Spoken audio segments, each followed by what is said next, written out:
Hi, ഞാൻ doctor Madhuji കണ്ടത്തിൽ ഹരിപ്പാട്.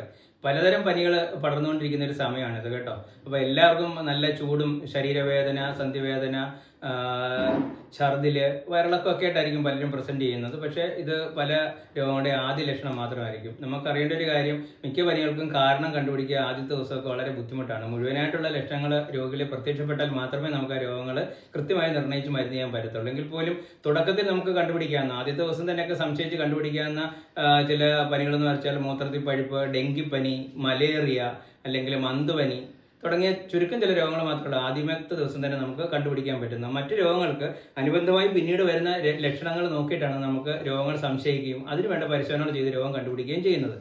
അറിയേണ്ട ഏറ്റവും പ്രധാനപ്പെട്ട കാര്യം, വെറുതെ കുറേ ടെസ്റ്റുകൾ ആദ്യം ചെയ്തുകൊണ്ട് രോഗനിർണ്ണയം നടക്കത്തില്ല. പല രോഗങ്ങൾക്കും അതിൻ്റെ പരിണാമം അങ്ങോട്ട് മുന്നോട്ട് പോകുന്ന അനുസരിച്ച് മാത്രമേ ടെസ്റ്റുകളിൽ അതിൻ്റെ റിസൾട്ടുകൾ കാണാനും രോഗം നിർണ്ണയിക്കാനും പറ്റത്തുള്ളൂ.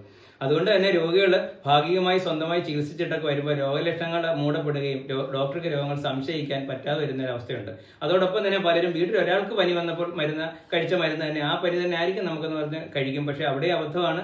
പലപ്പോഴും ഈ ആളിന് വരുന്ന പനി മുമ്പ് വന്ന ആളുടെ പനി ആകണമെന്നില്ല. അതോടൊപ്പം തന്നെ പല പനികളും നമുക്ക് തുടക്കത്തിൽ തന്നെ കണ്ടുപിടിക്കാവുന്നതിന് കൃത്യമായി മരുന്ന് ചെയ്താൽ കുഴപ്പമില്ല, രോഗി രക്ഷപ്പെടുന്നതാണ്. അതോടൊപ്പം തന്നെ ചില രോഗങ്ങൾ, വളരെ ഛർദിലും വയറിളക്കമുള്ള രോഗികളിൽ പലപ്പോഴും നിർജ്ജലീകരണം, ശരീരത്തിൽ വെള്ളം കുറഞ്ഞുകൊണ്ടുള്ള പ്രശ്നങ്ങൾ ഉണ്ടാകാറുണ്ട്. ആ ഒരു അവസരത്തിൽ തുടക്കത്തിൽ അവർക്ക് അല്പം ഡ്രിപ്പോ ഇഞ്ചക്ഷനുകളോ ഒക്കെ കൊടുത്തു കഴിഞ്ഞാൽ പ്രധാനമായിരിക്കും. പ്രത്യേകിച്ച് കുട്ടികളിലും പ്രായമായ മുതിർന്ന ആളുകളിൽ ഇത് വളരെ ശ്രദ്ധിക്കണം. അതോടൊപ്പം അനുബന്ധമായ ഹൃദ്രോഗം, കിഡ്നി സംബന്ധമായ രോഗങ്ങൾ, അങ്ങനെ രോഗങ്ങളുള്ള ആളുകൾ, പ്രമേഹം, പ്രഷറൊക്കെ ഉള്ള രോഗികളിൽ പനി മൂർച്ഛിക്കാനും മറ്റ് ആപത്തിലേക്ക് പോകാൻ സാധ്യതയുണ്ട്. അതുകൊണ്ട് തന്നെ സ്വയം ചികിത്സ കംപ്ലീറ്റ് ഒഴിവാക്കി തുടക്കത്തിൽ തന്നെ ഡോക്ടർമാരെ കാണുകയും അവർ പറയുന്ന അളവിൽ മരുന്ന് കഴിക്കുകയും ആഹാരനിഷ്ഠയൊക്കെ ചെയ്യുകയും ചെയ്യുക കേട്ടോ. ഓക്കെ, ഞാൻ ഡോക്ടർ മധുജി കണ്ടത്തിൽ ഹരിപ്പാട്.